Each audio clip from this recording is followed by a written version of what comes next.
Base flower arrangement naman ang ating isang tanggap. Siyempre ang ginawa natin ay nag-start na tayo magtusok ng isang maliit na floral foam at nilagyan na natin ng ating mga baby roses at ng Limonia Fall at ng mga green leaf. Yan ay ilalagay natin sa ating loob ng clear base. Dahil clear base ang ating base na ayusan, ay kailangan natin lagyan ng laman sa loob para hindi siya transparent or yung wala siyang laman sa loob, para hindi siya basyo. Ayan. Then nilagyan na lang natin ng floral foam sa ibabaw at syempre isi-secure natin yan. Kaya ng relasyon nyo kailangan nakasecure para hindi maagaw ng iba naman. Then naglagay na tayo ng ating green leaf. Yung ating mga dahon-dahon ay ilalagay na natin kung saan. Sa kabilang side, sa taas at sa kabilang side.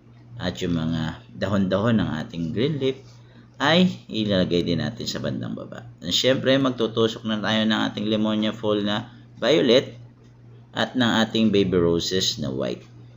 Scattered lang natin yan. Then lalagyan din natin ng baby roses na light violet or mauve.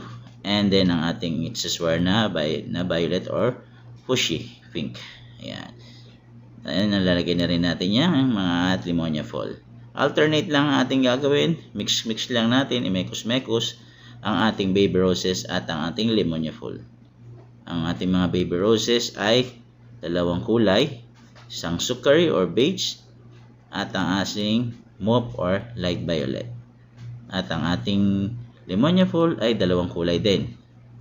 Isang mauve or violet at isang white. At ang ating bottoms na dark pink. Yan. Scatter lang natin yan hanggang sa semi-oblong natin ang ating design. Dahil ang ating base ay maliit lang na bilog. Kaya ang ating gagawin ay semi-oblong na arrangement. Ang mura lang naman ng kanyang arrangement pero lalakihan lang natin. Dahil 60 SR lang ang gusto ng ating customer. Kaya pinili lang natin yung ating malalaking tangkay ng ating baby roses.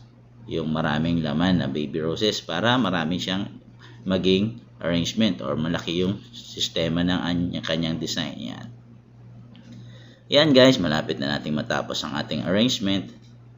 Worth 60 SR lang naman ang kanyang request. Dahil wala siyang ganong budget ngayon, kaya 60 SR lang ang kanyang pinagawa. Pero nilakihan na rin natin at yung mga natitirang mga dahon-dahon ay ating itutusok kung saan. Yan. Scatter lang natin yan para huwag mukhang malaki. Then lalagyan na rin natin yan ng masindyana sa likod para yung floral foam sa likod ay matakpan. Ilagay na rin natin ang mga natitira pang accessoire at mga Limonia Fall sa ating arrangement. At yung mga dahon-dahon na mga may tangkay ay ilalagay na rin natin. Para ang ating design ay magmukhang malaki at magmukhang elegante sa paningin ng ating customer. Yan. Yan guys, tapos na po natin ang ating arrangement. Worth 60 SR. I hope na gustuhan nyo po. Yan po, nilagyan na rin natin ng masindyana sa likod at sa kabilang side. Para yung design ay magmukhang maganda. Yan guys, I hope na gustuhan nyo po at nagkaroon kayo ng simpleng idea sa aking arrangement. At nilagyan ko rin siya ng ating pa-V-shape na masindyana. Yung pinagputulan ng ating nilagay sa likod ay ilalagay din natin sa magkabilang side para magmukha siyang malaki. Yan. Dagdag design din po ang masindyana kahit mumurahin tingnan.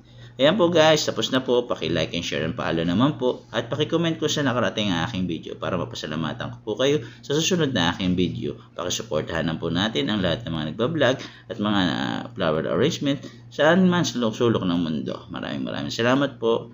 Bye bye. Hanggang sa muli.